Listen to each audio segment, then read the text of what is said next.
What's up, guys? I'm Alex. Today I'm bringing you Maker's Mark Cellar Aged 2025 release.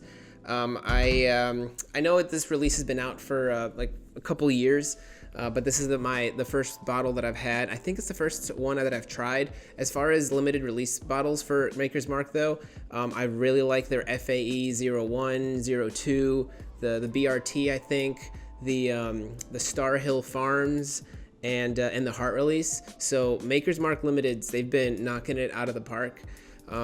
As for Maker's Mark Cellar Aged, this one's 112.9 proof, and it's a mix of 11, 13, and 14-year-old whiskeys. So definitely higher age statement on there. I know the MSRP is a bit high, and the limited factor is high as well. But I always like to have like a Maker's product on my shelf, be it like Maker's 46 cask strength. I like that a lot. They're not really the bottles that I lean to like every day, but definitely when I want to mix things up, when I want something with definitely like a really creamy texture or like a mouthfeel, I feel like Maker's Mark really delivers as far as like texture. And now that they're bringing in like the higher age statements, I think they're really onto something. So let's give it a shot. Okay, so right away, I'm definitely getting chocolate and like I guess like some hazelnuts, but yeah, definitely chocolate's the first nose that I get. It's nice and it has like a nice full body flavor to it. I'm definitely getting some wheat, which makes sense, being that it's a Maker's Mark product, but it's really pleasant. I'm not really getting like, I mean, I guess I can get a little floral now that I'm like maneuvering my mind that way, but no, I'm mainly just sticking towards chocolate, hazelnut, a little bit of leather, tobacco, just a little bit on the back end, but it smells great. I'm not really getting any ethanol. Salud. Okay, so I am getting some ethanol / spice. It reminds me a lot of the experience of like a big red that red chewing gum. I normally don't like the flavor of that, but as far as experience goes, whereas like I'm getting like a mouth like a fresh feeling, like a fresh rush. So yeah, as far as actual flavor though goes, I'm still definitely getting the chocolate, still the hazelnut / like almond, and also kind of like an almond Hershey's. I think that's a good representation.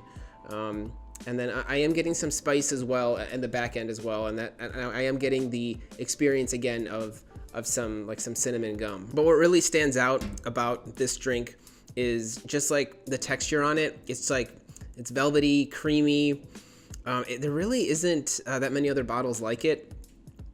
So I'm really able to. It might be associated with the wheat that's in here, the wheat percentage. But I don't know. I really enjoy the experience. It is, like I said, a little bit different. Not something I go to every day, but yeah, I like it a lot. As far as MSRP though goes, I know that's when people start teetering away from releases like this, because as the years have gone by, especially recently, I've noticed MSRP really spiking up. So I think MSRP for this bottle is like 150 to 200 range, depending on where you are in taxes and all that. That's a bit steep. So like I said, I do enjoy a Maker's bottle on my shelf. I think this is a really good one. It is a little bit steep, and I'm not sure what secondary is for these. If it's like 250, 300, I don't know. It might be around there, but that might be a bit high for this bottle. I don't know if I could recommend it to that level. But if you are looking for kind of like me, where I don't really have this every day, it's kind of every now and again, and it looks good on the shelf, and it's just, I like to have Makers represented, and I think this is a really good representation of a Maker's Mark product. It's just the MSRP is kind of a little high. So if you're able to justify that for a good bottle, I think it's a good bottle. I just don't think it's one of those like knock out of the park home runs that I have like on the top of my shelf. But I still think it's a good bottle worth having. So I know a lot of people want to compare this bottle to like Maker's cask strength or 46 cask strength, and I think that's a pretty fair substitute. I don't think this is one of the bottles that you have to go out of your way, like waiting like 5 hours in the freezing cold to get. That's just not it for me. I'm sure there are some Maker's Mark diehard fans who would definitely love to do that for this bottle, and I mean that's great for them. But yeah, for me, it's just nothing life-changing.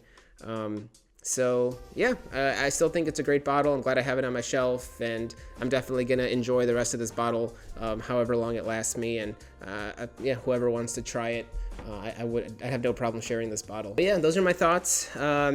Let me know what you think in the comments below. Leave a like if you feel like it, or hit subscribe. I've gotten 400 plus subscribers now, which is pretty insane. It means a lot, and it's kind of encouraging me to keep going, making videos, just doing what I like.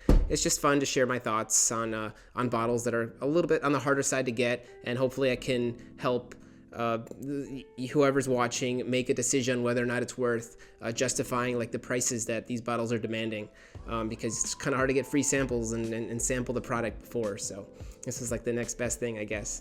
But yeah, guys, thanks for stopping by, and I'll see you in the next video. Salud!